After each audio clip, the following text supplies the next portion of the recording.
Pakistan stock market में record पर record 100 index पहली बार 99,000 पॉइंट्स की सतह अबूर कर गया।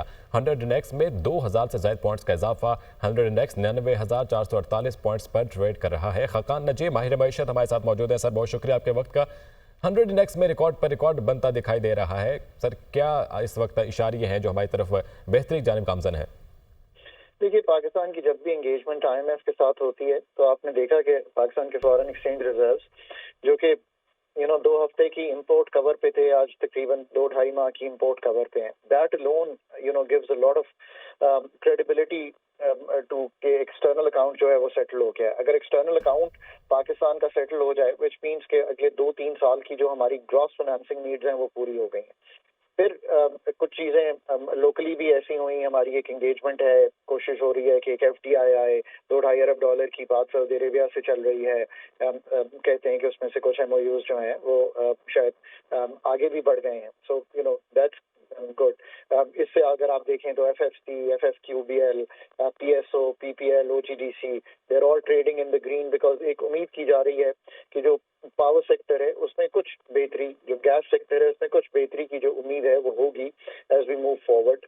जहां बहुत नीचे चले गए थे हम in terms of even generation, वो भी कुछ पिकअप होगी।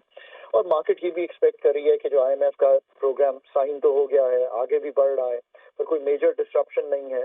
और जो अहदाफ अभी तय हुए थे उसकी एक स्टॉक टेकिंग हो गई है। और अगर कहीं करेक्शन की जरूरत होगी तो अथॉरिटीज जो है उस चीजों को करेक्ट करते हुए आगे बढ़ जाएंगी। खकान साहब, एक आईएमएफ की जानिब से क्लाइमेट के ऊपर भी एक जो प्रोग्राम है उसके ऊपर साइन किया गया है। क्या वो जब आएगा तो उस पर भी मुआशी अशारिये जो है मजीद बेहतरी की जानिब बढ़ेंगे? देखिए, एक क्लाइमेट रेजिलियंस फैसिलिटी जो है इसका मतलब ये है कि अगर कोई मुल्क जो है आईएमएफ के लॉन्गर प्रोग्राम में हो और कुछ अहदाफ और पूरे करे, एक रिपोर्ट बनानी थी, आई थिंक हमने बना ली है, तो आपकी $1 बिलियन तक नेक्स्ट मार्च तक मुझे उम्मीद है कि जब बोर्ड में बाकी चीजें जाएंगी, होपफुली एक फर्स्ट क्वार्टर में इस तक रसाई हो सकती है। ये भी आपकी बैलेंस ऑफ पेमेंट्स को तकवीत देगा। और क्लाइमेट पे याद रखिए कि इतनी बात हुई थी, हमने $9-10 अरब जनीवा में भी प्लेज किए थे। मैं तो आज भी कहता हूँ कि उसका भी फॉलो अप होना चाहिए।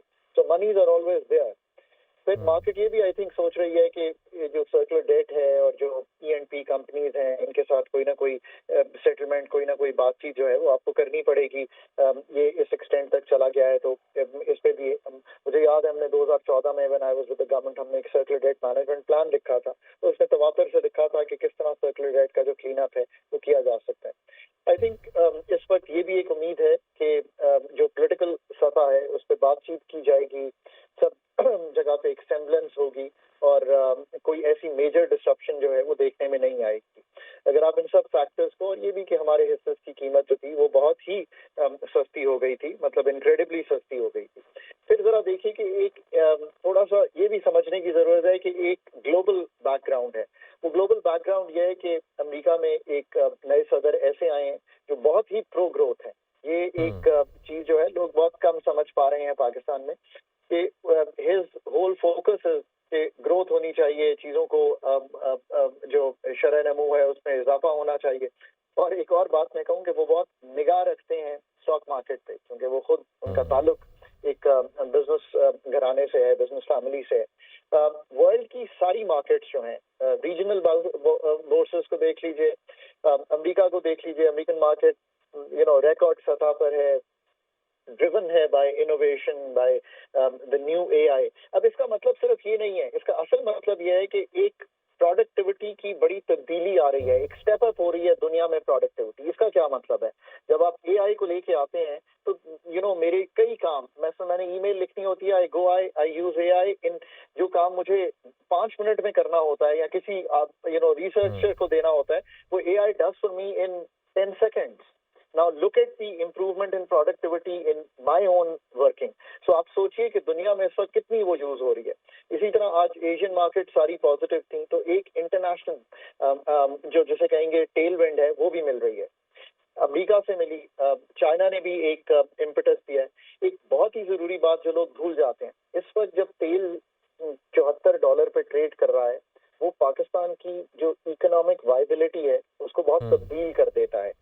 जब तेल $90 पे ट्रेड कर रहा होता है तो पाकिस्तान की इकोनॉमिक वायबिलिटी बड़ी फर्क हो जाती है, क्योंकि आपका इतना बैलेंस ऑफ पेमेंट्स प्रेशर आ जाता है। वो प्रेशर रिलीज हो जाता है जब तेल जो है $16 नीचे ट्रेड कर रहा होता है। सो ये सब वो टेल विंड्स हैं जिनकी वजह से आई थिंक मार्केट जो है अच्छा परफॉर्म कर रही है। और आखिरी बात इसमें सबसे ज्यादा जरूरी है, मैं हमेशा कहता हूँ कि इंसेंटिव स्ट्रक्चर जो है वो पॉलिसी मेकर का काम है। अगर आप रियल एस्टेट को, और अब जैसे फिक्स्ड इन्वेस्टमेंट में भी आप आज बैंक में जाएं तो शायद आपको 12-13% से ज्यादा ना मिले, शायद इतना भी ना मिले, तो फिर लोग आपकी रिस्कियर इन्वेस्टमेंट्स या जैसे कहेंगे आप स्टॉक मार्केट इन्वेस्टमेंट्स की तरह राग़िब होते हैं। ये एक ओवरऑल ओवरव्यू है जिसमें आज आप देख रहे हैं कि मार्केट जो है वो अच्छा परफॉर्म कर रही है। कुछ गाड़ियों की खपत बढ़ी है तो ऑटोमोबाइल असेंबलर्स बेहतर परफॉर्म कर रहे हैं। ये एक ओवरऑल तनाजुल है जिसमें मार्केट को सोचना चाहिए। पर ये भी याद रखिए कि कोई स्टेज जरूर आएगी जब एक लफ्ज मैं इस्तेमाल करता हूँ, मार्केट टॉपिश दिखाई देना शुरू होगी। I don't know when that stage will be, but वो स्टेज जरूर आएगी कि मार्केट टॉपिश जरूर दिखाई देगी किसी स्टेज पे, जब मार्केट ओवरबॉट भी होगी या टॉपिश भी होगी। ओवरबॉट ना भी हो, टॉपिश जरूर होगी। इंशाल्लाह soon we will witness this. Khaqan साहब बहुत शुक्रिया, आपने हमें तफसीलन जो है इसमें शामिल गुफ्तगू हुए।